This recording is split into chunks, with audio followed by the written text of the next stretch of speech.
නමෝ තස්ස භගවතෝ අරහතෝ සම්මා සම්බුද්දස්ස නමෝ තස්ස භගවතෝ අරහතෝ සම්මා සම්බුද්දස්ස නමෝ තස්ස භගවතෝ අරහතෝ සම්මා සම්බුද්දස්ස මග්ගා නට්ඨංගිකෝ සෙට්ඨෝ සච්ඡානං චතුරෝ පදා විරාගෝ සිට්ඨෝ ධම්මානං ද්විපදානං ච චක්ඛුමාති. ධර්මානුශාසනාවේ අනුග්‍රහක බෞතුන් ප්‍රමුඛව සිටින්නා වූ මේ මොහොත අපට සවන් දීම සඳහා ඉඩකඩ වෙන් කරගත්තා වූ සදහැවතුනි, අනුග්‍රහක බෞතුන් අපට චතුස්සත්‍ය පිළිබඳ ධර්ම දේශනයක් කරන හැටියට ආරාධනයක් කොට තිබෙනවා. මේ කීප වතාවක් අප දේශනා කළ මාතෘකාවක් මෑතදී මහා චත්තාරිසක සූත්‍රයේ තුලමත් ආර්ය අෂ්ටාංගික මාර්ගයේ ද්විත්වයක් ආකාර දෙකක් පිළිබඳව පැහැදිලි කළා. සතිපට්ඨාන සූත්‍රයේ අග තියෙන ධම්මානුපස්සනාවෙත් එක කොටසක් චතුස්සත්‍ය වශයෙන් පෙන්වනු ලබනවා. චතුස්සත්‍ය යනු බුදුන් වහන්සේ වදාළ නිවන් මඟ සඳහා පවතින එක් මාවතක් පමණයි. එබඳු මාවත් 7ක් 8ක් 10ක් 12ක් ධර්මයේ තුල හොයාගත්ත හැකියි. පසුගිය වක්වානවල මේ බඳු නම් කීපයකුත් අපි ඉදිරිපත් කරලා තිබෙනවා. සදහවත් බෞද්ධ පින්නතෙක් විසින් දැනගත යුත්තේ ඔක්කම නෙමෙයි එකක්. නිවැරදිව අනුගමනීය ප්‍රතිපදාව කුමක්දයි තේරුම් අරගෙන අනුගමනය කිරීම සඳහායි දැනගන්න යුත්තේ. නමුත් වර්තමාන සමාජයට මේ පිළිබඳ පාඩමක් තියෙනවා පාසල් අධ්‍යාපනයේ සිට. ලියන්න කියන්න පාඩම් කරන්න විභාග පාස් වෙන්න භාවිතා කළා හැමෝම චතුස්සත්‍ය දන්නවා. දන්නේ වචන 4. චතුස්සත්‍ය අවබෝධ වෙනවා කියන එකේ තේරුම පුද්ගලික කාර්ය වෙනවා කියන එක. ඔහාය භවය ප්‍රාර්ථනා කරන කෙනෙක් වෙන්න ඔහුට භව නිරෝධය සඳහා මාර්ගය පෑදිලා තිබෙන්නේ. ඔහු දුක දන්නවා. ඒකට හේතුවත් ඔහු අතේම සිද්ධ වෙන වරදක් බව දන්නවා. නැතුව තැන පිළිබඳවත් ඔහුට ඉවක් තියෙනවා. එතෙන්ටපත් වෙන්න මාර්ගය යන්න. ඒක අනුගමනීය ප්‍රතිපදාවක්. කලකට පෙර භාවිතාවේ තිබී මතකයට එකතු වුණා වූ ගාථා රත්නයක් මේ මාතෘකාව දුටුවම මට මතක් වුණා. සෑමදිනම එකම මාතෘකාව කියන එක වළක්වන්න තමයි මේ බඳු ගාථාවක් ගත්තේ. මග්ගා නට්ඨංගිකෝ සෙට්ඨෝ. මාර්ගයන් අතර ආර්ය අෂ්ටාංගික මාර්ගය ශ්‍රේෂ්ඨයි කියලා කියනවා. මාර්ග තවත් තිබෙනවනේ. සත්‍යානං චතුරෝපදා. සත්‍ය අතර චතුරාර්ය සත්‍ය උතුම් කියලා කියනවා. විරාගෝ සෙට්ඨෝ ධම්මානං. ධර්මයනුත් ලෝකේ වන තරම් තිබෙනවා. නමුත් විරාග ධර්මය ශ්‍රේෂ්ඨයි කියලා තිබෙනවා. ඒ වගේම ද්විපදානම් පාද දෙකක් ඇති අය ඉන්නවා මේ ලෝකේ. නමුත් තථාගතයන් වහන්සේලා ද්විපදෝත්තම සංඛ්‍යාත කියලා කියනවා. චක්කුම ඇසැති උත්තමයන් වහන්සේ මේ චක්කුමා බුදුරජාණන් වහන්සේ පාද දෙකක් ඇති අය අතර උතුම් කියලා තියෙනවා.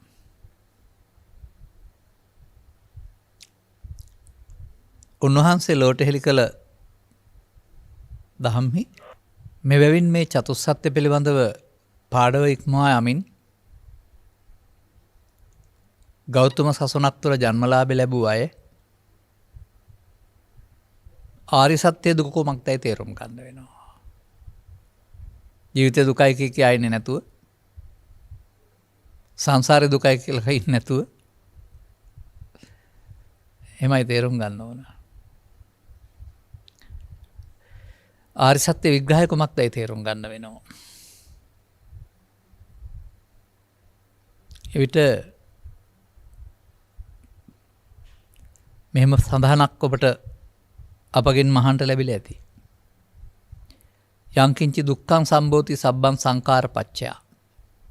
දුකක් හට ගන්නවා නම් ඒ සියල්ල සංඛාර ප්‍රත්‍ය වීමෙන්. සංකාරංච නිරෝධේන සංඛාර නිරෝධ කරන්න පුළුවන් නම් දුක් හට ගන්න නැහැ. අන්නේ සංඛාර මොනවද? සංඛාර ප්‍රත්‍ය වෙන්නේ, සංඛාර රැස් වෙන්නේ කොහොමද? නිරෝධ කරන්නේ කොහොමද? එහෙම ඉගෙන ගත්තත් ඇති. දැන් චතුස්සත්‍ය තුල දුක විග්‍රහ කිරීමේදී දුක්ඛ දුක්ඛ විපරිණාම දුක්ඛ සංඛාර දුක්ඛ කියලා උගන්වනවානේ. සාමාන්‍ය දුක, වෙනස් වීමේ දුක, සංඛාර දුක්ඛය. සංඛාරා පරමා දුකා කියලාත් ගාථා පදයක් තියෙනවා. ලොකුම දුක සංඛාරයයි. එහෙනම් ඒක කොහෙද තියෙන්න ඕන? බාහිර වස්තු වල තියෙන්න බෑ. සබ්බේ සංඛාර අනිච්චාති කියලා බාහිර වස්තු අනිත්‍ය වෙනවා කියලා කියන පදේට ගැලපෙන්න බෑ. මොකද ඒ බාහිර වස්තු නිරෝධ කරන්න බෑ. නමුත් ඔබට ඔබේ සිතේ තියෙන බඳු සංඛාරයක් නැත්තම් නිරෝධ කරන්න පුළුවන්. එහෙනම් සංඛාර රැස් කිරීමේ මාර්ගය, සංඛාර නිරෝධ කිරීමේ මාර්ගය, මාර්ග දෙකක් තියෙනවා. බුදුන් වහන්සේ පහළ වෙන විට සංඛාර රැස් කිරීමේ මාර්ගය තමයි ඔක්කොම හිටියේ. තුනකට බෙදාගෙන. එකට වඩා එකක් හොඳ වුණාට අනුසෝතගාමී මාර්ගය. සංඛාර නිරෝධ කිරීමෙන් දුක් නැති වූ තැනකටපත් වුණ පළවෙනි උත්තමයා බුදුරජාණන් වහන්සේ. එහෙනම් සංඛාර රැස් කිරීම වෙනකොට චතුස්සත්‍ය ආબોධි සංඛාර ඡය කිරීම කියන පැත්ත පිළිබඳව අවබෝධයක් ලැබෙන්න වෙනවා. ඊට මත්තෙන් සංඛාර ඉගෙන ගන්න වෙනවා. ඒ සංඛාර සබ්බේ සංඛාරා. ඒ සංඛාර සත්‍යය කාම රූප රූපාරූප භවත්‍රයේ ඇවිද්දවන්ට පාදක වෙන්නා වූ රාශිකරණයක් චිතේ කියන කොටත් දන්නවා ඔබ. මේකට එකතු කරලා තියෙන පදයක් අභි කියලා. ඒ පදෙන් තමයි මේ කාරණාව කියවෙන්නේ. අபிසංකාර. වරහන් ඇතුලේ අනාගත ඵලයක් උපදින්න හතවන හේතු. අනාගත ඵලයක් උපදින්න හේතු තබනවා නම් අනාගතය සකස් වෙනව නේද? ඒ අනාගතය සකස් වෙනවා නම් ඒක නැවත ඉපදීම නැත්නම් පුනර්භව නේද? නම් අபிසංකාර රැස් කළ පුනර්භවයක් හැදෙනවම පුනර්භවය ශේ කරන්න පුළුවන්, නැති කරන්න පුළුවන්ද? එහෙම හිතන්න ඉගෙන ගන්න ඕන. දැන් අபிසංකාර මොනවද කියලා ඉගෙන ගන්න. සංකාර කියන්නේ කසල කී කියයි දෙන්නේ නැතුව, සංකාර කියන්නේ ගොඩ ගහපුවා කී කියන්නේ නැතුව. සසර සබ්බේ සංඛාරා අනිච්චාති. අන්නේ සබ්බේ සංඛාරා පදේ සංඛාර මොනවද? ආර්ය උත්තමින් වහන්සේලා, බුදුන් වහන්සේ, සාරිපුත්‍ර උත්තමින් වහන්සේ වැනි අය ත්‍රිපිටක දේශනා තුල සංඛාර කීයක් තියෙනවා කියලා උගන්වලා තියෙනවද? සංඛාර ಜಾති 3යි තියෙන්නේ කියලා උගන්වනවා. ඒවා බාහිර ලෝකේ නැහැ. ඒවා මිනිසුන්ගේ චිත්තසංතානය තුළ අනාගත ඵල උපදින්නට ගබඩා කරන හේතු වශයෙන් පෙන්ලා තිබෙනවා අපුණ්‍යාවි සංඛාර. ඔබ කියන්නේ එකට පව් රැස් කරනවා කියලා. තව එකක් තියෙනවා පුණ්‍යාවි සංඛාර. ඒකට ඔබ කියන්නේ පින් රැස් කරනවා කියලා. තව එකක් කියනවා අනිජ්ජාවි සංඛාර. ඒකට කියනවා ධානා කුසල් රැස් කරනවා කියලා. මේ එකම අபிසංකාරයක් තුලවත් භවගාමිත්වය අරුණාම සතරින් මිදීම තිබුණේ නැහැ. නමුත් එකකට වඩා එකක් හොඳ බැවින් මිනිසුන් මේ මගේ යමින් හිටියා. සංඛාර රැස් කිරීමේ මාර්ගය ඔක්කොම හිටියම සංඛාර නිරෝධ මාර්ගයක් වුන්ට තිබුණේ නැහැ. දැන් මේක වෙනවනේ දුක්ඛ නිරෝධ සත්‍ය. නිරෝධ ගාමිනී පටිපදාව. අර නිරෝධ වුණ තැනක් තියෙනවා, නිරෝධ කරන විදියක් තියෙනවා.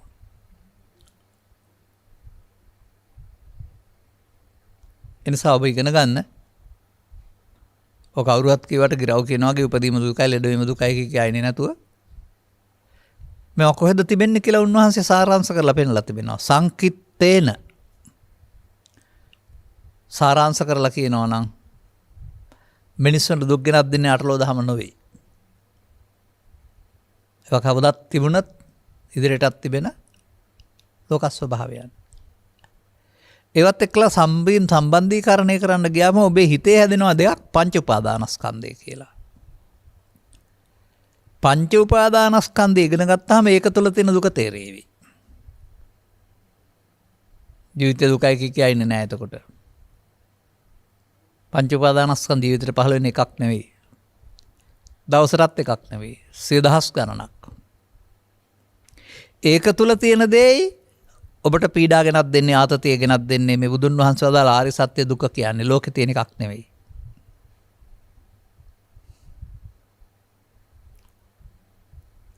ඒ නිසා තමයි තවත් සූත්‍රයක පංච උපාදානස්කන්ධය අනිදුක්ඛ අනාත්ම වශයෙන් බැලීම තුළ සෝවාන් සකෘදාගාමී අනාගාමී අරිහත් වෙන්න පුළුවන් කියලා පෙන්වලා තිබෙන්නේ. පංච උපාදානස්කන්ධයට සංයුතනිකය කන්දක වර්ගයේ ප්‍රධාන තැනක් හම්බ වෙනවා. බුදු දේශනාවලත් ගැඹුරු ඉගැන්වීමක්. නමුත් ඒක තිබෙන්නේ පොතේ පෙළ දහම තිබෙන්නේ ඔබ ළඟ. පංච උපාදානස්කන්ධය ඇහෙන් දකින්න බෑ. බොහෝ දෙනාට පංච උපාදානස්කන්ධය තේරුම් ගන්න බැරි වීමම චතුස්සත්‍ය අවබෝධයට බාධාවක්. මන්දයත් මේ වන විටත් මෙහි අරුත් විවිධාකාරයෙන් පැහැදිලි කරනවා යරුණාම ගැඹුරට බැසගත්ත ස්වභාවයකින් පැහැදිලි වෙනවා අඩුයි. අන්න ඒ තමයි ඔබ කල්යාණ මිත්‍ර සේවනයක් තුළ ලබා ගත යුත්තේ. පංච උපාදානස්කන්ධය කියන්නේ කුමක්ද? එවිට ඔබට දැනගන්න ලැබෙනවා තථාගතවරු මිනිස් ජීවිතය තුළ සුඛේ ජීවන ගමන ගෙන යාම සඳහා සියුම්ව භාවිතාව කරන්නා වූ සියුම් ධර්මතාවයක් පිළිබඳව තථාගතවරු ගන්නව ලබනවා. සිසු ආගමික ග්‍රන්ථ මගින් එබඳු ගැඹුරු ධර්මතාවයක් උගන්වන්නේ නැහැ. පුද්ගලයා සංවර කරන්න හදනවා යරුණාම පුද්ගලයාට මුල් වෙන්නේ සිත කය වචන කියලා පුද්ගලයාව මෙහෙවන්නේ පංච උපාදානස්කන්ධය විසින් කියලා කියවෙන ධර්මයන් අඩුයි. බුදු සමය තුලත් ඒක කියුණාට ගැඹුරට බැස ගන්න බැරි වෙලා තිබෙනවා. එහෙනම් පංච උපාදානස්කන්ධය දන්නේ නැත්නම් දුක දන්නේ නැහැ. කොහොමද පංච උපාදානස්කන්ධය කියන්නේ? ඔබට යම් දෙයක් මේ ලෝකේ ඉන්නකොට හඳුනා ගන්න. ඔබේ ඇස තුළ කන තුළ නාසය තුළ දිව තුළ පහළ වෙනවලු සක්කාය කියලා එකක්. ඒක ඇස තුළ කන තුළ නාසය තුළ පහළ වෙන එකක් වයි කියන එක තේරුම් ගන්න බැරි වුණාම ඒක මේ කය කියන අර්ථයෙන් භාවිතා කරන්න පුරුදු වුණාම එතෙන්ට යන්නේ නැහැ සමාජයේ සක්කාය.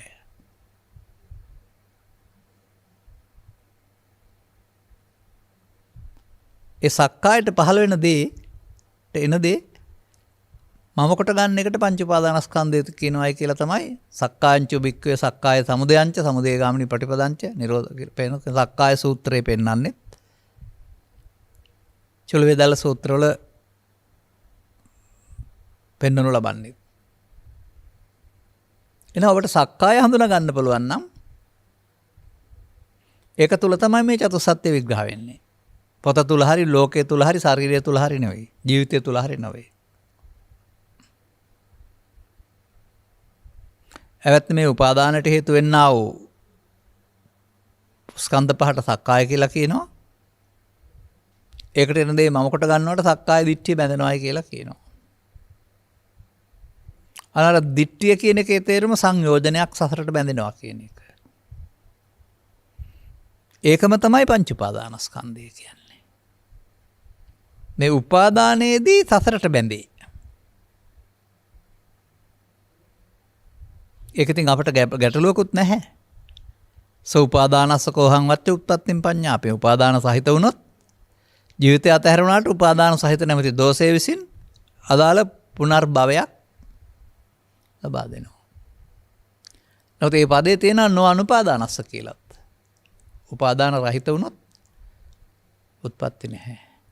අන බුදුසමයේ ඉලක්කය වෙන් වෙනවා ආලෝකය යොමු වෙනවා. පෘථග්ජන ගමන් මාර්ගයේ උපාදාන සහිතව හදා ගන්න සතරක්. ආර්ය මාර්ගයේ ජීවිතේ උපාදාන රහිත කරගන්නට අනුගමනය කරන්නා වූ ප්‍රතිපදාවක්.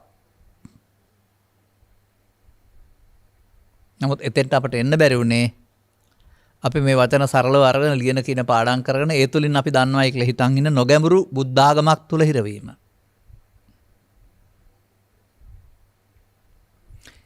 මොකද්ද පංච උපාදානස්කන්ධය තිබෙන්නේ? මොනවද දුක් ගෙනත් දෙන්නේ? එවිට ඔබට මා සංයුත්තනිකායේ සඳහන් වෙන්නා වූ සත්තට්ඨාන කුසල සූත්‍රයේ 10-12 වතාවක් 20 වතාවක් කියලා තිබෙන කතාවක් කෙටියෙන් කියනවා. මිනිසුන්ට ජීවත් වෙන්න යාමේදී ద్వාර 6 නිසා උපදින අරමුණු සමග එක්කාසු වීමේදී එක්වීමේදී ඒවා විඳින්න යාමේදී අපි කියන්නේ ඒවා විඳිනවායි කියලා. නමුත් ඇත්තටම විඳින්නේ ඒවා නෙවෙයි. ඒවා උදව්වෙන් ඔබ හදාගත්ත දෘෂ්ටියක් මතයක් පැරණි දෙයක්. මේ නිසා ඒක තේරෙනවා මිනිස්සුන්ට වේදනාවන් 6ක් ජීවිතේ පහළ වෙනවායි කියලා. විඳීම් 6ක්. විඳීම් සම්බන්ධ හැඳිනීම් 6ක් සංඥා. විඳීම් හැඳිනීම් වලට සම්බන්ධ ඇලීම් ගැටීම් 6ක් සංකාර. විඳීම් හැඳිනීම් ඇලීම් සිදුවන ආකාරය පිළිබඳ දැනගැනීම් 6ක් විඥාන. වේදනා 6යි සංඥා 6යි සංකාර 6යි විඥාන 6යි මිනිසෙකුට පහළ වෙන්නේ. ඉසේ තුළ දෙපතුල දක්වා ගණන් කරලා බලන්න බෙදා ගන්න මොනවද කියලා. විඥාන ගත්තාම තේරුම් ගන්න ලේසියි. චක්ක විඥාන, සෝත විඥාන, ගාන විඥාන, જીවහා විඥාන, කාය විඥාන, මනෝ විඥාන. අන්න ඒකේ චක්ක සෝත જીවහා කියලා කියන්නේ විඥාන පහළ වෙන තැන් වලට. එනම් ඇස කන නාසය දිව කය. ඒවට හම් වෙන්නේ මොනවද? අන්න ඒවයි රූප. ඇසට හම් වෙන්නේ රූප රූපේ, කනට හම් වෙන්නේ ශබ්ද රූපේ, නාසයට හම් වෙන්නේ ගන්ධ රූපේ. අපි ඔබ කියලා තියෙනවා. ඒ රූපය බාහිර දේවල් උදව්වෙන් ඔබේ සිතේ පහළ වෙන එකක්. ඒ පහළ වෙනට ඔබ මෙතෙන්ට එකතු කර ගන්නවා ඔබට අදාළ අගේ බොහෝ කල්පටන් සංසාරේ හෝ මේ ජීවිතේ. ලෝකේ ජීවත් වෙන්න මිනිසෙකුට මේ බාහිර දේවල් මුල් කොටගෙන මේ පංචස්කන්ධ ධර්මතාවය පහළ වීම අවශ්‍යයි. පහළ වී අවශ්‍ය කාර්යය කොට ඇලීමකින් ගැටීමකින් තොරව මියන්ට තරම් ශක්තිතාවයක් හැකියාවක් ඒට තිබෙනවා.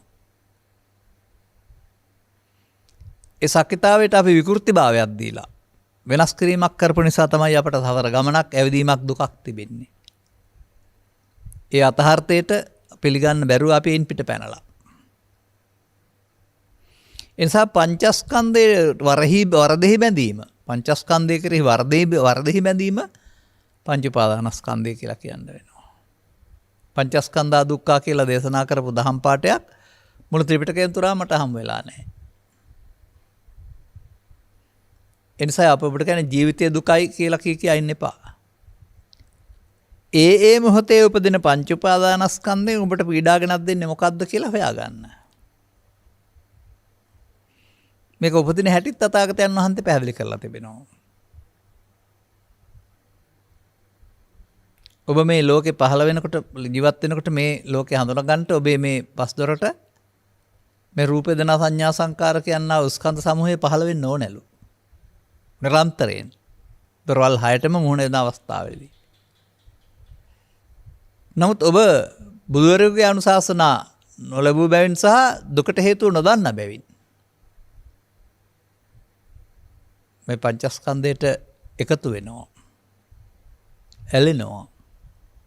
ගැටෙනවා. එවිට එය සක්කාය දිට්ඨිය බවට පත් වෙනවා.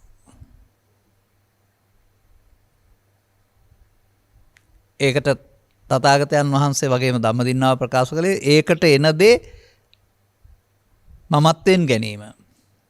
ධම්මදින්නාව ප්‍රකාශ කළේ තථාගතයන් වහන්සේ ප්‍රකාශ කළේ අසුත පු탁ජනයා මේ සක්කායට නැත්තම් පංචස්කන්ධයට දේ මම කොට ගත්ත මුලාවෙන් මිදෙන්න උට බෑ. හොඳ අවබෝධයක් ඇති වෙනවා. මම යන්න කයට කියන නමක් හෝ ජීවිතයට කියන නමක් නොව ඒ අපි භාවිතා කළාට සම්මුතියේ. ඒ මොහොතේ උපදින ස්කන්ධ පංචකට එන දේ තුලින් ඒ සමග ඇලීම තුලින් ගැටීම තුලින් තමයි මම හැදීම හේවත් දිට්ඨිය ඇති වෙන්නේ. අන්න ඔබ පුරුදු කරගත්ත මමත්වෙන් ගන්න හේවත් මඤ්ඤමාණයට එකතු වෙන්න. දැන් ඔබට සසර උපදින්න හේතු චිත්තාභ්‍යන්තරයේ සැඟවීම සිදු වෙනවා මඤ්ඤමානෝකෝ බික්කෝ බද්දෝ මාරස්ස කියලා. මේ සිද්ධිය තවත් පැත්තකින් පෙන්නනවා යංකෝ බික්ක අනුසේති කියලා. ඔබ මේ ස්කන්ධ පංචකයේ ලෝකෙත් එක්කලා සම්බන්ධතාව පවත්වන්න හඳුනාගත්තට ඔබ මේක රැලිලා ගැටිලා චිත්තාභ්‍යන්තරයේ නිදිගත් සිතක් නැත්නම් නිදිගත් හේතු ඇති කරනවා. ඒක අනුස්සේති. මෙන්න මේ අනුස්සේති නිසා තමයි තේන සංකම් ගච්ඡති දුක හට ගන්නවයි කියලා පෙන්වන්නේ. බාහිර ලෝක නිසා නෙමෙයි. ඒ නිසා අනුසේති කියලා කියන්නේ මම දකින්නේ දුකට හේතු තබන එකක්.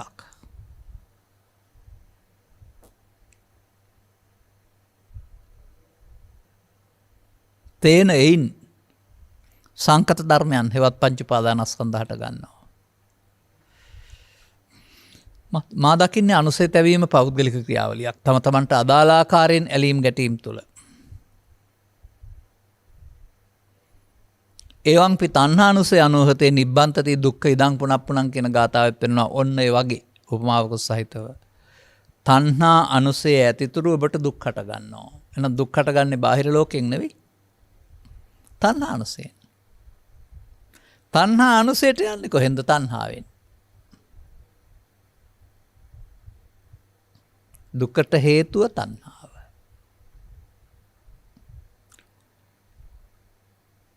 දුක පංච උපාදානස්කන්ධය නම් පංච උපාදානස්කන්ධය හට ගැනීමට හේතුව තණ්හාව. එහෙමයි බලන්න ඕනේ. කවුද පංච උපාදානස්කන්ධය ඉන්නේ? මම ඉන්නවා. ඇලෙන මම, ගැටෙන මම, මුලා වෙන මම, බාර ගන්න මම. ඇලීමෙන් ගැටීමෙන් බාර ගැනීමෙන් හදා ගන්නා වූ මතයක් දෘෂ්ටියක් තමයි මේ මානය, මඤ්ඤමානය කියන්නේ. එනිසා මඤ්ඤමානය මිනිසුන් කරගත් වරදක්. නොදැන අඳුරේ යාම වගේ, වැරදුන පාරක යාම වගේ.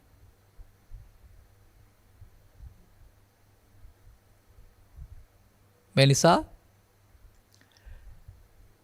අරමුණක රසය විඳින්නට යාමේදී ඇති වෙන ඇලීම ගැටීම තුළ අරමුණ අවසන් වුණාට ඔබට යලිත් එබඳු රසයක් විඳින්නට හටගන්න හේතුවක් චිත්තාභ්‍යන්තර ගත වීමට කියන්නේ තණ්හා අනුසය කියලා. තණ්හා කිරීමෙන් අනුසය.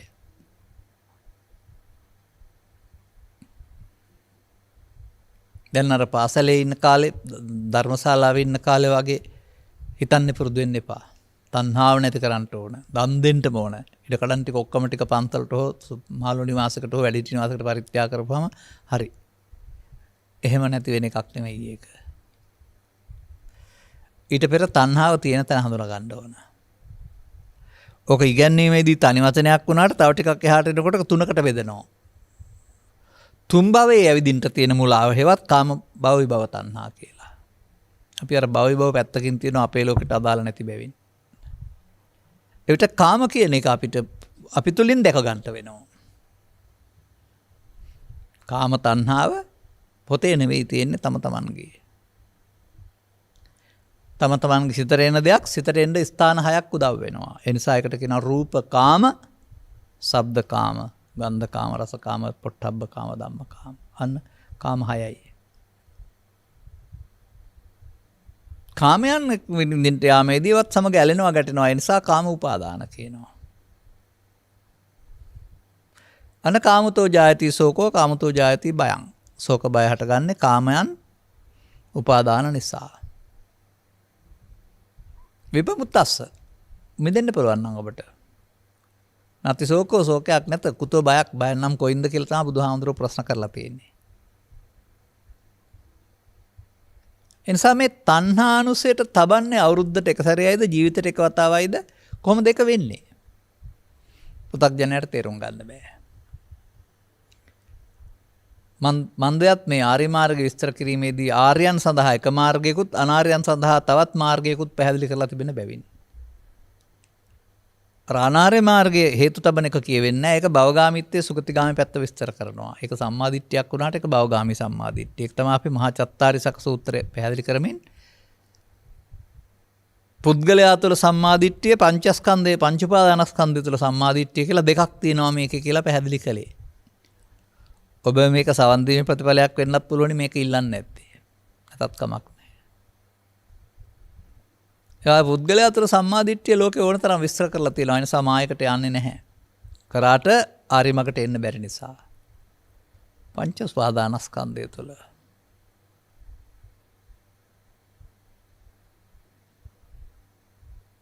දැන් මේ පංච උපාදානස්කන්ධය හටගන්නවයි කියන්නේ ඔබ විසින් ඇලුන ගැටුණ මුලා වුණ ආකාරයක් චිත්තාභ්‍යන්තරයේ ශේෂ වශයෙන් පවතින බැවින් ඔබ ලෝකෙට මුණ දෙනකොට මේවා පිළිබඳ ඔබේ මතය ඔබ එකතු කරගත්ත දෘෂ්ටිය සිතට එනවා. ඇත්තටම ලෝකෙ දකිනවා නෙවෙයි. අපි කතා කරන්නේ ලෝකෙ දකිනවා කියලා තමයි. ගැඹුරින් ගත් කල ලෝකේ බාහිර දේවල් උදව්වෙන් ඔබ ඔබේ සිතට එන දේ දකිනවා අහනවා. ඒ සිතට එන දේ බාහිර ලෝකෙ තිබිලා එනවා නෙමෙයි චිත්තාභ්‍යන්තරයේ අනුසයෙන්. අනුසේති එතන තබාතේ එයින් තමයි මේ දුක් ගෙනත් දෙන්නා වූ පංච උපාදානස්කන්ධේ ඉන්න මම හටගන්නේ. දැන් මම කෙස්ලොම්නි දත් වලින් යුක්තද?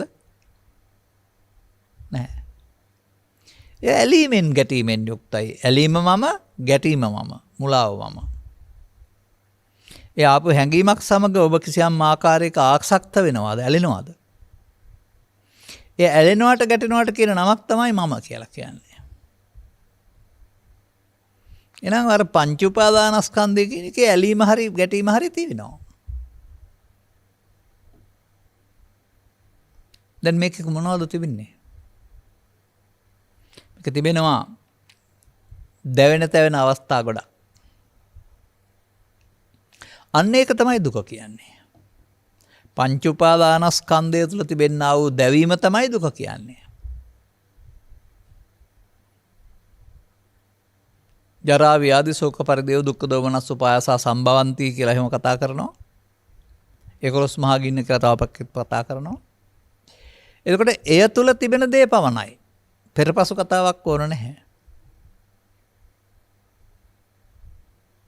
එතකොට එහි දුක් ගෙනත් දෙන්නා බාහිර ප්‍රසාදයේද ගෝචර රූපයේද නැත. එවයින් ඇලීමෙන් ගැටීමෙන් හටගත්තා වූ මේ අනුසයෙන් හටගත්තා වූ අමුලාව. එනිසා මේ දුක් හට ගැනීමේදී ඒ සඳහා විශේෂ කාර්ය භාරයක් කරන වගකීම් උත්ත තමයි මේ තණ්හානුසය කියලා කියන්නේ. තණ්හානුසයට ගියේ ඔබ තණ්හා කිරීමේ ප්‍රතිඵලයක් වශයෙන්. මොනවටද තණ්හා කළේ? දුකට හේතුව තණ්හාව කියලානේ පෙන්වන්නේ. පංච උපාදානස්කන්ධය හට ගැනීමට හේතුව තණ්හාවෙන් බැඳීම.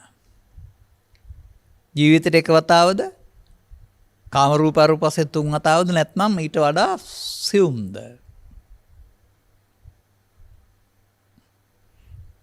ඔන්න එතකොට අපිට විග්‍රහ කරන්න වෙනවා. මේ බන්ධනය, මේ භව බන්ධනය සිදුවෙන ආකාරය. ඒක අර සාමාන්‍ය සමාජය තුළ උගන්වන්නේ නැහැ. දසස්තක සම්මාදිට්ඨිය තුළ උගන්වන්නෙත් නැහැ. සත්‍යවිභංග සූත්‍රයේ පැහැදිලි කරන්නෙත් නැහැ. වචනින් පැහැදිලි කරාට දුකට හේතුව තණ්හාව, ත්‍රිවිධ තණ්හාව කියලා කියන වරුණාම ඒක නැති කිරීමෙන් කියලා කරන වරුණාම ඒක නැති වෙන්නේ කොහොමද කියලා අර පෙළේ උගන්වන්නේ නැහැ. මාර්ගය කියලා කිව්වට ඒක කොතරම් කිව්වත් ලීවත් මාර්ගය ගන්න බෑ.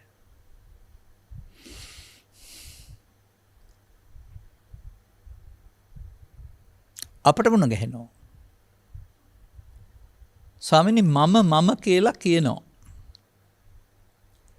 කොපමණකින්ද මම බවට පත්වන්නේ? තථාගතයන් වහන්සේගේ පිළිතුරේ පවතින කෙස්ලොමනි දත් 32ක් එකතු වුණාම මම හැදෙනවා කියලා නම් තිබෙනවා නම් මා පිළිගන්නවා කායට මම කියනවායි කියලා. නෑ. අර ඒකට එන දේ මම කොට ගැනීම කියලා ධම්මදින්නාව වදාලේ. ඒ මොහොතේ ඒකට එන දේවල් මොනවද? ඉබලොන් තථාගතයන් වහන්සේ වදාරනවා තණ්හාවටමයි මම කියන්නේ, ශෝකයටමයි මම කියන්නේ, දුකටමයි මම කියන්නේ, පීඩාවටමයි. එතකොට ඒවා සමග ඒවා හටගන්න එක ස්වභාවික දෙයක්. ඒවා සමග ඇලීමෙන් ගැටීමෙන් ඇති කරගන්නා වූ මායාවකට මුලාවකට නමක් තමයි මම. මම වුණාම සසරට බැඳෙනවා. නැත්තම් බැඳෙන්නේ නැහැ. පංචස්කන්ධය සසරට බැඳෙන්නේ නැහැ. අර මඤ්ඤමානෝ මික්කෝ බන්කෝ බික්කෝ බද්දෝමාරස්ස කිනකෙන් පෙන්වන්නේ සසරට බැඳෙන හැටි. දුකට හේතුව ඉතුරු වෙන හැටි. මේ ස්කන්ධ පංචකය තුළ ඇස තුළ කන තුළ නාසය තුළ පෙළ දහමක් ඔස්සේ තථාගතයන් වහන්සේ මනාව වදාරනවා. මේ ශේෂයේ සැඟවෙන හැටි. ඒක ඇස තුළ කන තුළ නාසය තුළ කය තුළ සිත තුළ පව තුළ පින තුළ ධානය තුළ ඕන එකකට හරියන දහම් පෙළක් තිබෙන්නේ. නමුත් මෙතන මේ ඕනෑම මොහොතක උපදින්නා වූ වේදනාව යන්න මේ මොහොතේ හටගත් දෙයක් නොව තමන් අතීතයේ හදාගත්ත ඇලීමකට ගැටීමකට අනු වෙන්නා වූ විඳීමක්. විඳීම ඇලීමක් වෙන්න පුළුවන්, විඳීම ගැටීමක් වෙන්න පුළුවන්. ඇලීමට ප්‍රිය කරන එක, ගැටීමට අප්‍රිය කරන එක කියන අර්ථයෙන් තමයි වේදනාවට තණ්හා කරනවා කියන්නේ. දැන් ලෝකේ තියෙන දේකට තණ්හා කරනවා නෙවෙයි. තමන් හදාගත්ත වේදනාවකට තණ්හා කරනවා. ඉන්පස්සේ පෙළේ තිබෙනවා අර පංච උපාදානස්කන්ධ කියන වචනට ඇති උපාදාන කියන වදේ සිදු වෙන බව. ඒ තමයි ස්වභාවිකේ නැති වෙලා යන තිබුණු දේ බැඳෙන මට්ටමට ගෙනාවේ මේ මඤ්ඤමානෙන් උපාදානෙන්. දැන් ස්කන්ධ පංචකය තුල තමයි තණ්හා උපාදාන භව හේවත් දුකට හේතු රැස්වීම සිදු වෙන්නේ. තණ්හා වුණොත් උපාදාන භව වීම තමයි දුකට හේතු රැස්වීම. දුකට හේතුව තණ්හාව කියන්නේ උපාදාන භවනේ. දැන් එක් වතාවද දෙවතාවද තුන් වතාවද නැවත නැවතත් ජීවිත කාලයම පුරා පෘථග්ජන පුද්ගලයා මේ රූපයට, මේ ශබ්දයට, මේ ගන්ධයට, මේ රසයට, මේ ඇලීමට, මේ ගැටීමට, මේ හතුරාට, මේ මිතුරාට, මේ පවට, මේ පිනට අද විවිධ සංකල්පයන්ට ඇලෙමින් මුලා වෙමින්, ගැටෙමින් මුලා වෙමින් මම හදනවා. චිත්තාභ්‍යන්තරේ දුක්ඛට ගැනීමට හේතුව බලවත් කරමින් ඉන්නවා. අනුසේති නිර කරමින් ඉන්නවා. අනුසේති කරන්නේ පෘථග්ජනයා. අන්න එනකොට තේරෙවි ඔබ මේ සමාජ ජීවත් වෙන්න ගියාම පුද්ගලයෙක් වශයෙන් දුකට හේතු රැස් කරන ජීවිතයක නේද ගත කරන්න කියලා දුක නැති වූ තැන සහ මාර්ගය ගැන කතා කළාට. ඒ පාරේ බොහොම කල් ආවා සංසාරේ. මේ ජීවිතෙත් ඇවිදින් තියෙනවා. තේරුණා ගත්ත ඉස්සරහට යන්න පුළුවන්. ඒකේ තිබෙන්නේ දුක සහ හේතු රැස් කිරීම විතරයි. ඒක කාටද අයිති? පෘථග්ජනයන්ට අයිති එකක්. ආර්ය සත්‍යයේ දුක සහ හේතු අයිති වෙන්නේ පෘථග්ජනයින්ට. දැනගත්තත් නැතත්. උන්ට දුක සහ හේතු රැස් කරන්න, හේතු රැස් කිරීමෙන් දුකටපත් වෙන එක තමයි උන්ට උරුම වෙන දායාදය. එසා පෘථග්ජන පුද්ගලයා හේතු රැස් කරගෙන හේතු නිසා හට ගන්නා වූ ලාභාලාභ සැප දුක් ඉන්දාප සංසාවවලදී රාගව ද්වේෂ මොහ ජරා ව්‍යාධි ශෝක පරිදේ වලදී ඒවා මට වෙන දේවල් කියලා බාර අරගෙන අඬනවා දුරනවා වැළපෙනවා සිහි නැතිලා වැටෙනවා මරණයටපත් වෙන තරම් බරපතල දෙයක් වුන්ට මේ සිත තුළ තියෙනවා. ආපු කාරණේ දරා ගන්නට බැරි තරම්, හදවත ගැසෙන තරම්, හදවත අක්‍රිය වෙන තරම්, මරාගෙන මැරෙන්න හිතෙන තරම් බරපතල වූ දෙයක් මේකේ තිබෙනවා වුන්ට. මෙන්න මේ ක්‍රියාමාර්ගය ඔස්සේ තමයි පෘථග්ජන පුද්ගලයා දුකටපත් වෙන්නේ සහ දුකටපත් වෙන්න හේතු රැස් කිරීම සිදු කරන්නේ. අනුසෝතගාමී කියන්නේ ළමා කාලේ පටන් මරණය තුරු මේක කරමින් ඉන්නවා. පින් ගැන කතා කරනවා, පව් ගැන කතා කරනවා, නිවන් ගැන කතා කරනවා, යහපත් දේවල් ගැන කතා කරනවා. අර චිත්තාභ්‍යන්තරයට දුක්ඛට ගන්න හේතු එක එක තබමින් ඉන්නවා.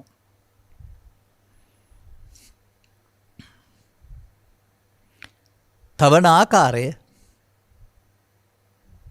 අරමුණු තුළ දකින්න වෙනවා. අරමුණට ඇලෙනවට, අරමුණට ගැටෙනවට, අරමුණේ මුලා වෙනවට තමයි අරමුණු තුළ මේ විග්‍රහයේ තණ්හා උපාදාන බව කියලා පෙන්වන්නේ. මම දකින්නේ එමය අවිද්‍යාව පත්‍ය සංඛාරා කියලා. අතීත ජීවිතයට යන්න ඕන නැහැ.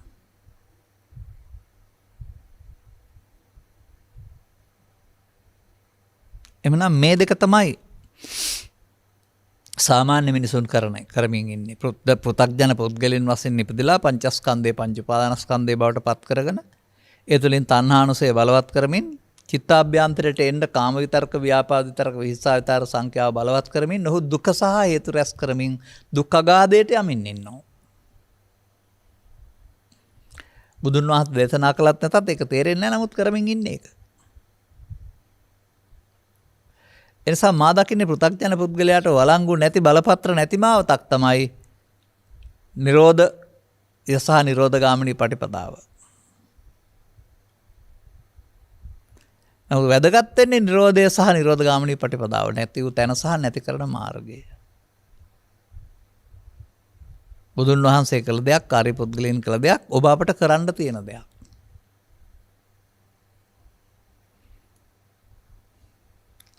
ඔය පාඩම් පෙළිය ගන්න. ඊටකේ ත්‍රිවිධ තෘෂ්ණාව නැති කිරීමෙන් ලබන සබ නිර්වාණය කියලා තමයි උගන්වන්නේ. ත්‍රිවිධ තෘෂ්ණාවම නැති කරන්න ඕන කියලා තමයි උගන්වන්නේ. ඒ කවුරු හරි ඉල්ලා තියෙන දන්නේ නැතුව. මොකද ඔබට මට භව තණ්හාවක් භව තණ්හාවක් නැහැ. අපේ කාම තණ්හාව අපේ ලෝකෙ තිබෙන්නේ. ඒවා යට කළොත්, ඒවන් මගහැරියොත් තමයි ඔය කියන භවයි භව තණ්හා කෙනෙකුට උපදින්නේ. නමුත් අපට මේක තේරෙන්නේ නැහැ. දැන් මේ තණ්හා නිසා තමයි ඒක නීවරණයක් නේ. කාමච්ඡන්ද ව්‍යාපාද කාම කියන වචනට ආйти. මේ අරමුණ තුල තිබෙන්නා වූ මේ ආවරණය නිසා තමයි අපට සනසුමකට යන්න බැරි. ඒක වසා දමා භව ගමනක් හැදෙන්නේ. ඒක හරහා ඒට මුහුණ දෙන හැකි ආකාරයෙන්.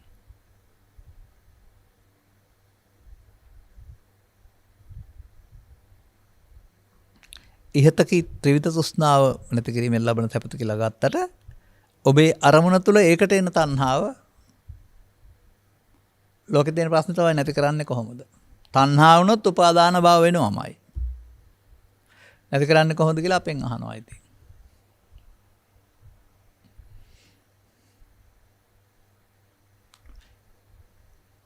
නමුත් මේ පංචස්කන්ධ ධර්මතාවයට එන දේ මමත්වෙන් ගැනීම තුළ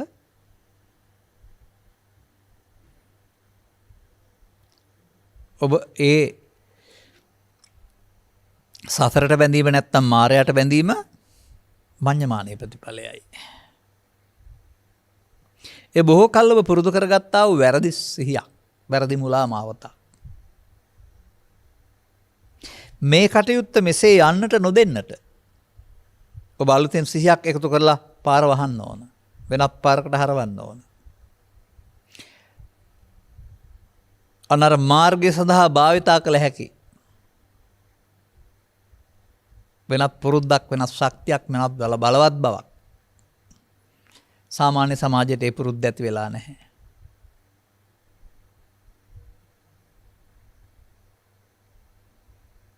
එබැවින් උපාදාන වෙන මොහොතම උපාදානෙන් මිදෙන ආකාරයට කටයුතු කරන්නේ කොහොමද?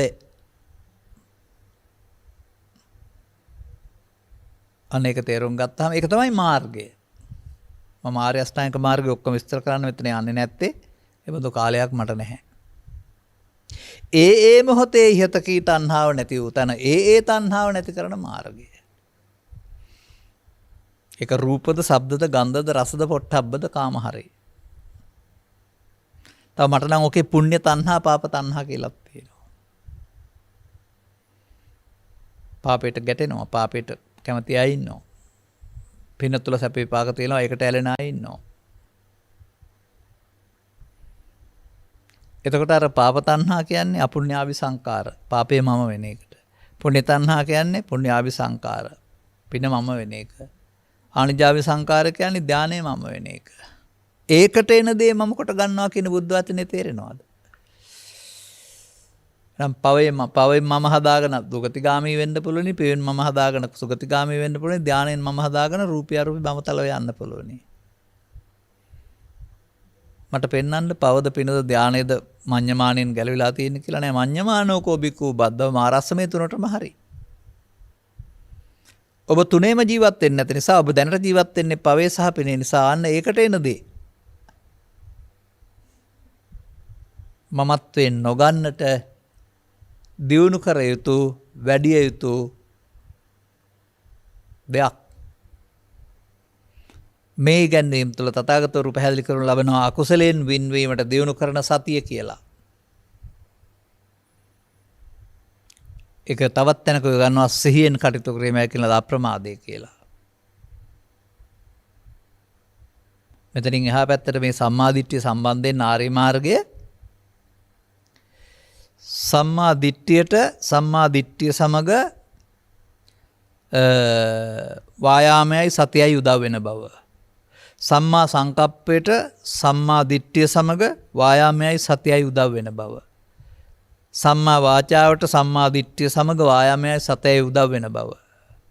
සහජාත පුරේජාත පච්චාජාත වෙමින් උදව් වෙන බව. මේ එකක් තුල තුන බැගින් තිබෙන බව. ආර්ය මාර්ගය තුල මා පැහැදිලි කළා. ආජීවයෙන් එහා පැත්තට වායාම සති දෙකක් නැහැ. ඒ දෙක අර පහේදිම තියෙනවා. වායාමය සහ සතිය. ඒ වගේම දිට්ඨියත් තිබෙනවා. ඒ ආර්ය මාර්ගයේ අහලවත් නැතුව ඇති. ඒ යනකොට සිදුවෙන දේ. තේරුම් ගන්න ඕන කාරණාව. එසේනම් මේ නැති කිරීම කියන වචනේ තියෙන ගැටලුව තමයි කොහොමද නැති කරන්නේ? නැති කරන්න ඕන කියලා කියයි බණටත් කියයි කතා කරලත් කියයි. නැති වෙන්නේ නැහැ එහෙම කියලා තමයි කියන්නේ. ඒ වචනෙන් පෙන්නන දේ බලා ගන්න අදාළ තැනට අවතීර්ණ වෙන්න බැරිකම අර තියෙන්නේ. නමුත් ඒක හොයාගන්න පුළුවන් තැනක් තිබෙනවා. ඒ සීල සූත්‍රයේ මේ මාර්ගය පෙන්වන්නේ සෝවාන් සකෘදාගාමී අනාගාමී දක්වා මොකද්ද? පංච උපාදානස්කන්ධය අනිත්‍ය වශයෙන් බලන්න. ඒකමයි මාර්ගය.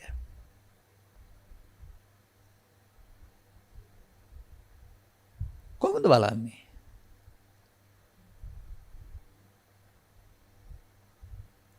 මොකක්ද පංච උපාදානස්කන්ධය කියන්නේ? එදිනදා ජීවිතයේදී මේ ලෝකේ හමු වෙනකොට මේවට අදාළ තමන්ගේ එකතු කරගත්ත කාරණා නිසා සිතට එන හැඟීමට ඇහෙන් කනෙන් නාසයෙන් දිවෙන් කයෙන් පව නිසා පෙර නිසා මේ ඉමේ පංච උපාදානස්කන්ධය කියන එක හට ගන්න පුළුවන්.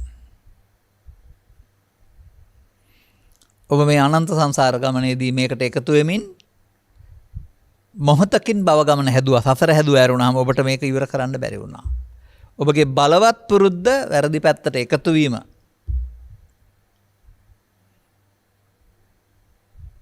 හෙවත් මඤ්ඤමානෝකෝ බික්කු බද්දෝ මාරස්ස නැත්නම් වචනෙන් නොකියවට නිත්‍ය සුඛාත්ම වශයෙන් ගෙන සසරට බැඳීම. ඔබට අවශ්‍ය වෙන්නේ මේ මා කරමින් හිටියයි කියන එක තේරුම් ගන්නයි. එතකොට නොකිරීම ලේසි වෙනවා. නැත්තම් මොනවා හරි කරන්න ඉල්ලපුවම තවත් දෙයක් කරන්න ඉල්ලනවා ආපහු. අපි මොනවද දැන් කරන්න ඕන?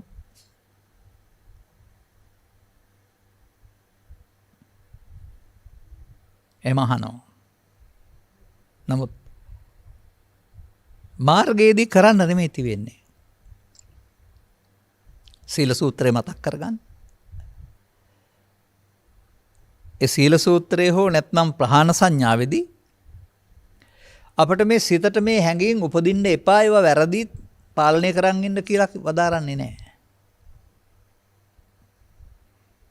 ඒවා ළමා කාලය තුළ වැඩි දියුණු කරගත්ත කාරණා නිසා ගැටෙනකොට බාහිර දේවල් ගැටෙනකොට තමන් හදාගත්ත අතීතයේ හේතුවේ ඵලයේ වශයෙන් සිතට එනවා.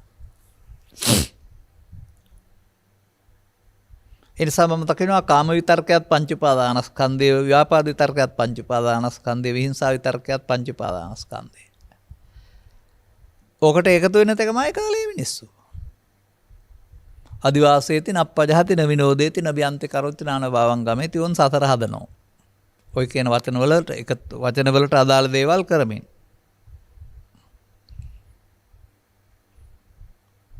දැන් ඒ වැඩේ නොකරන්නේ කොහොමද? ඒක නෙවෙයිද නිරන්තරයෙන් නැවත නැවතත් කරන්න ඕන දේ. වඩනවා කියන්නේ. වඩනවා කියන්නේ නැවත නැවතත් වැඩි දියුණු කරනවා.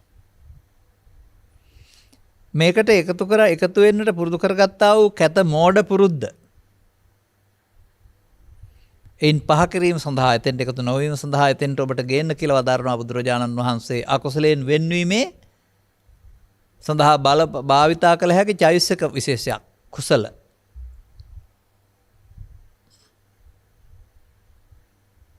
ඒක 25ක් තියෙනවා. ඒක එකක් තමයි සති කියන්නේ.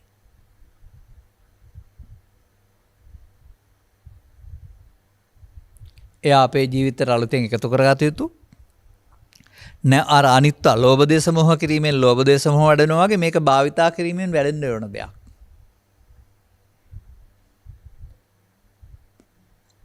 එයා බුදුන් වහන්සේ වදාරනවා ඔබට එයාගේ උදව්වෙන් ඔබ ලෝභයට, දේශයට, මෝහයට එකතු නොවී ඉන්න.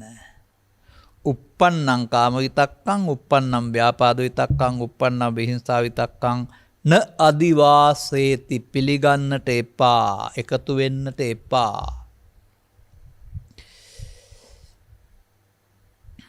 කවුද උදව් කරන්නේ? සතිය. ඒ නිසා තමයි මම දකින්නේ සිහියෙන් කටයුතු කිරීමයි කියලා අප්‍රමාදයේ නිවනට මඟ කියලා ගාථා පදින් පෙන්වන්නේ.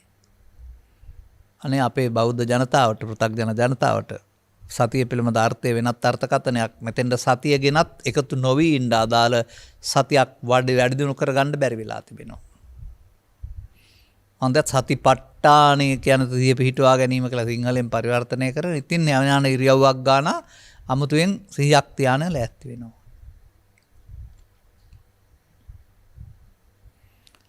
ඒවා කාම විතර්ක, ව්‍යාපාද විතර්ක, විහිංසා විතර්ක ඒකට අයිති වෙන්නෙත් නැහැ. ඒවට අයිති වෙන්නේ නැහැ පහන සංඥාවලට. එදිනෙදා ඉරියව් දිහා බලන් ඉන්න එක සතිය කියලා තමයි පාඩම් කරගෙන තිබෙන්නේ. නමුත් බුදුන් වහන්සේ වදාරන එකේ තියෙනවා සිහියෙන් කටයුතු කිරීම කියන්නේ අප්‍රමාදයේ නිවනට මගය. එහෙනම් අසිහියෙන් කටයුතු කිරීමයි කියලාද ප්‍රමාදය උපාදානයට මගය, මරණයට. අන්න දැන් අසිහියෙන් කටයුතු කිරීම සහ සිහියෙන් කටයුතු කිරීම ඔබට හොයාගන්න ලේසි.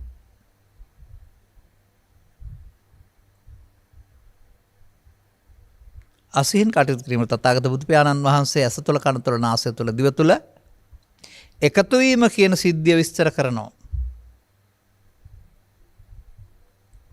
පසුගිය මාස 2 3 4ක් තිස්සේ නිරන්තරයෙන් මම ඕක කියලා මට ඇති වෙලා දැන් ඉන්නේ. ඒත් කියන්නම ඕන බුදුන් වහන්සේ අවුරුදු 45ම වදාලානේ. ඇස තුළ, රූපය තුළ, කන තුළ, ශබ්දය තුළ, නාසය තුළ, ගන්ධය තුළ, දිව තුළ, රස තුළ, නැත්නම් කාම විතර්කයේ තුළ, ව්‍යාපාද විහිංසා විතර්කයේ තුළ සිදුවෙන මේ සිද්ධිය මොහොතකින් පස්සපච්චා වේදනා. වේදනාවට තණ්හා කිරීම, තණ්හාව නිසා උපාදානය, උපාදාන නිසා සසරට බැඳීම, මෙන්න එකතු වීම. බලවත් කරගත්තා වූ සංයෝජනය. මේක නොකරන එකට නේද එකතු නොවීම කියන්නේ. එහෙමයි ඒ තීරණය ගන්න ඕන. මොනවටද එකතු වෙන්නේ? අරමුණට එකතු වෙනවද? නෑ, ලෝභයට, දේශයට, මෝහයට අතීතෙන් ආපු මුලට එකතු වෙනවා. පරණ කුණුකට එකතු වෙනවා. එය විඳවනවා. විපාකය කියන්නේ අර අයන එක විඳවන එක. ඒ එකතු වෙන්න විඳවන්න ගියාපම නිවීම වහලා සසර හදනවා. ඒ මොහොතේදී. අන්නේ නිවීම වහලා සසර හදන කාරණාව පිළිබඳව තේරුම් ගත්තාම මෙතනයි මේ සසර භවබන්ධනය ඇති වෙන්නේ කියලා තේරුණාම මේක නොකර ඉන්න තමයි එදිනදා ජීවිතේදී සිහිය ඕන වෙන්නේ.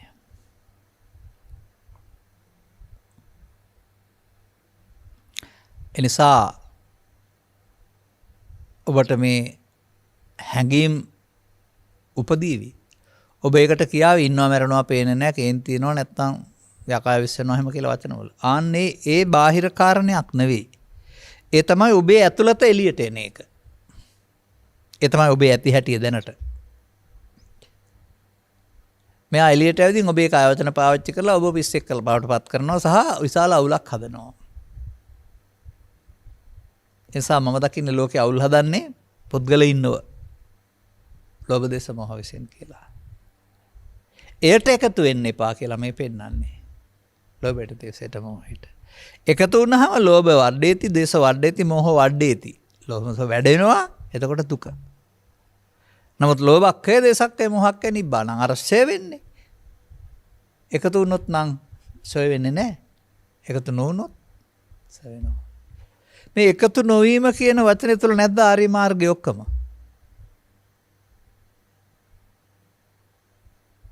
ඒ නිසා නේද පංච උපාදානස්කන්ධය අනිත්‍ය වශයෙන් බලන්න කිව්වහම සෝවාන් වෙනවා කියලා පෙන්නන්නේ. ඒ අනිච්චං කී ඉන්නවද? රූප වේදනා සංඥා සංකාර අනිච්චා කී ඉන්නවද? නමුත් මේකට වචනයක් තිබෙනවා. ඉදිරියේදී පැහැදිලි කරන්නම්.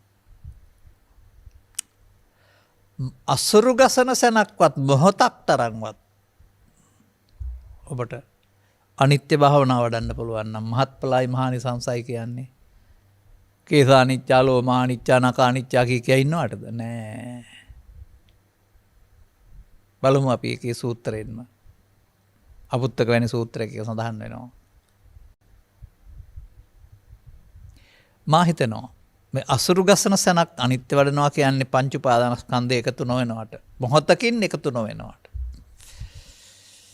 දැන් මේ සඳහා එතනින් වෙන් කරන්න මිදෙන්න දුකින් දුක නැති වූ තැන අර උපාදානෙ නැති වූ තැනනේ උපාදානෙන් මිදෙන්න තණ්හා උපාදාන වෙන එක වළක්වන්න මෙතෙන්ට එකතු කරන්න වෙනවා සතිය මාර්ගය.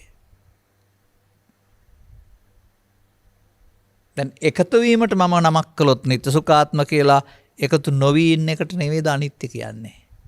දැන් එකතු වීම කිරීම නම් එකතු නොවීම නොකිරීම නෙවෙයිද?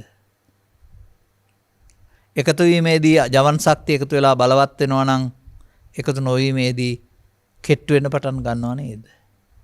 දැන් මේ එකතු නොවීම තුල සනයක් පාසා සෙවෙන එකට නේද පෙන්වන්නේ තෝකං කනේ කනේ ටික ටික සනයක් පාසා රන් කරුවා රිදෙහි මලාරින්නාසේ කියලා. අනේ තේරුම් අරගෙන මේ එකතු වීම සහ නොවීම කරන්නේ කොහොමද කියන කාරණේ පිළිබඳව අවබෝධ කරගන්න. ඔබ ත්‍රිලක්ෂණයයි චතුස්සත්‍යයයි පටිච්චසමුප්පාද නිරෝධයයි කර්මක්ෂය කිරීමේ කර්මයයි සියල්ල ඉගෙන ගත්තා වෙනවා.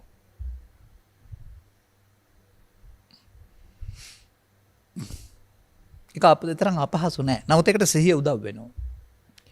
එකතු වීමෙන් සසර හැදේවත් මඤ්ඤමානෝකෝ බික්කු බද්දෝ මාරස්ස. එකතු නොවීමෙන් සසර ගමන නිමාව ආරම්භේ එකට අමඤ්ඤමානෝ මුත්තෝ පාපිමතෝ මමත්වෙන් ගත්තේ නෑ කියන්නේ උපාදාන තණ්හා කලේ නෑ උපාදාන වෙන්නේ නෑ. එහෙනම් මෙතන කඩන හැටි තමයි පස්ස නිරෝධෝ පැරණි අතීතයට එකතු නොවීමට පස්ස නිරෝධ. අන්න එකතු නොවීමට කියන්නේ ඒකයි. පවත්තන්න අර පරණ පාරට එකතු වෙන්නේ නැහැ පස්ස නිරෝධ. දැන් පරණ කුණු කන්දලේ විඳීමක් නැහැ වේදනා නිරෝධෝ. වේදනා නිරෝධා තණ්හා නිරෝධ. එහෙනම් ආපහු තණ්හාවකුත් නැහැ. දැන් උපාදානයකුත් නැහැ. දැන් භවයකුත් නැහැ. අන්න භව ගාමී වුණාට වෙනකොට භව නිරෝධ ගාමී. අනුපස්සී විහෙරති. අනුපස්සිනෝ විහෙරතෝ නැවත සෝවාන් සිර රහත් දක්වාම නැවත බලමින්. තෝකං කනේ කනේ ටික ටික සනයක් පාසා මේ කය ධම්මානුපස්සේ ඡය වෙන එක බලන්න වෙනවා. දැන් එයාට කෑම හම්බ වෙන්නේ නැහැ. එයා කෙට්ටු වෙන්න පටන් ගන්නවා. එයාට එකතු වෙනකොට එකතු නොවීම ආහාර නොදීමයි. මෙන්න මෙය බුදුරජාණන් වහන්සේ වදාළ පංච උපාදානස්කන්ධය අනිත් දුක්ඛ අනාත්ම වශයෙන් බැලීම නම් වූ විදර්ශනාවයි. දැන් ඇසෙන් බලනවත් නෙවෙයි. අනිත්‍යං දුක්ඛං අනාත්තා කියලා කියනවත් නෙවෙයි. නමුත් එකතු වීමේදී නිත්‍යං සුඛං ආත්මා කියලා කියවේ නැහැ. එකතු වීමට නමක් නිත්‍ය සුඛ ආත්ම. එහෙනම් එකතු නොවීම අනිත් දුක්ඛ අනාත්ම වශයෙන් බැලීම. දැන් අර භවගාමී පාර වෙනකොට එක වෙන පාරක්. මේක අනුසෝතගාමී අර්ක පටිසෝතගාමී.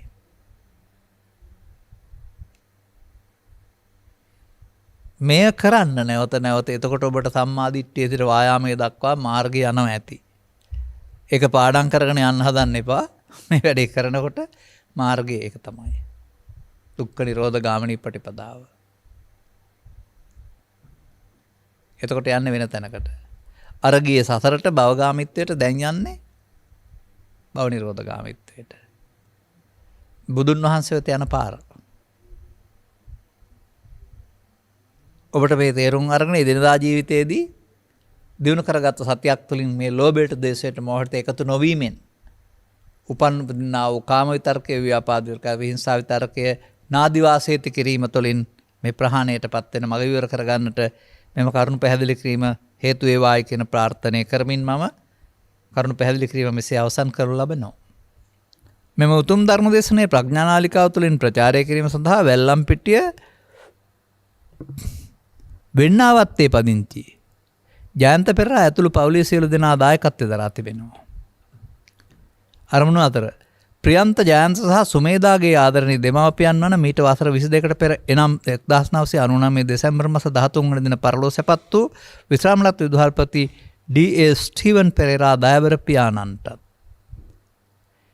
වසර 3කට පෙර පරලෝ සැපත් වූ කොළඹ ඉසිපතන විදුහලේ සේවය කළ විශ්‍රාමලත් පාඨශාලාචාර්ණී එන් තිලකා පෙරේරා දයාබර මෑණියන්ටත් ශ්‍රීමාලි වැන්දබෝනා මහත්මියගේ දයාබර පියාණන් සුමනසිරි වැන්දබෝනා, සරත් පෙරේරා මහතාගේ දයාබර පියාණන් සලවන් පෙරේරා සහ ධම්මිකා පෙරේරා මහත්මියගේ දයාබර පියාණන් එම්.පී. ධර්මසේන මහතාටත්, නාවලගේ සෙනරත්කුරේ ආතාටත්, දොන් රූපවතී පලිහේන ආරච්චිටත්, එන් කරුණාලතා කුරේ ලොකු පුංචි අම්මාටත්, ඕජී ගුණදාස, ඇල්බර්ට් ඉදිරිසිංහ සහ පී.කේ. එඩ්වින් බාප්පලාටත්, ප්‍රියන්ත ජයන්ත සහ සුමේදා නමින් මියගිය මේ පරලෝකීය සියලුම ඥාතිත මිත්‍රාදීන්ටත් ධර්මදේශනයෙන් ජනිත වන්නා වූ පුණ්‍ය සකුසල අනුමෝදන් වී සසර දුක් කෙලවරකට උතුම් නිවන් සුව සාක්ෂාත් කර ගැනීමට මං පෑදේවායි කියලා ප්‍රාර්ථනා කරනවා.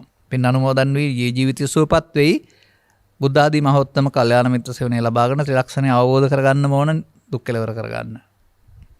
එසේම සුජීවත්ව සිටින්නා වූ සෝමා හෙට්ටිආරච්චි මෑණියන් ඇතුළු පවුලේ දෙමව්පියන්, සොයුරු සොයුරියන් සහ දූ දරුවන්ට නිදුක් නිරෝගී සුවපත් භාවය ලැබී චිරජීවනයේ සැලසේවා. ගෞරවනීය දේශකයන් වහන්සේටත් නිදුක් නිරෝගී සුවපත් භාවය ලැබී චිරජීවනයේ සැලසේවා. උතුම් චතුස්සත්‍ය ධර්ම අවබෝධය පිණිස මෙම කුසලයේ හේතු වේවායි කියලා ප්‍රාර්ථනා කරනවා.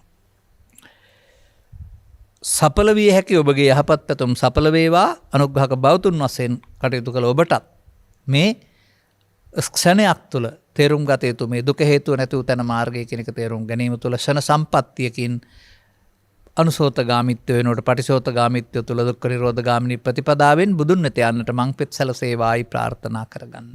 සබ්බිහිතෝ වජ්ජන්තෝ සබ්බ රෝගෝ විනස්සතු මාතේ බවත් අන්තරායෝ සුඛී දීඝායුකෝ භව. හැම දිනාටම තෙරුවන් සරණයි. ද්වේෂක්ඛයෝ නිබ්බානං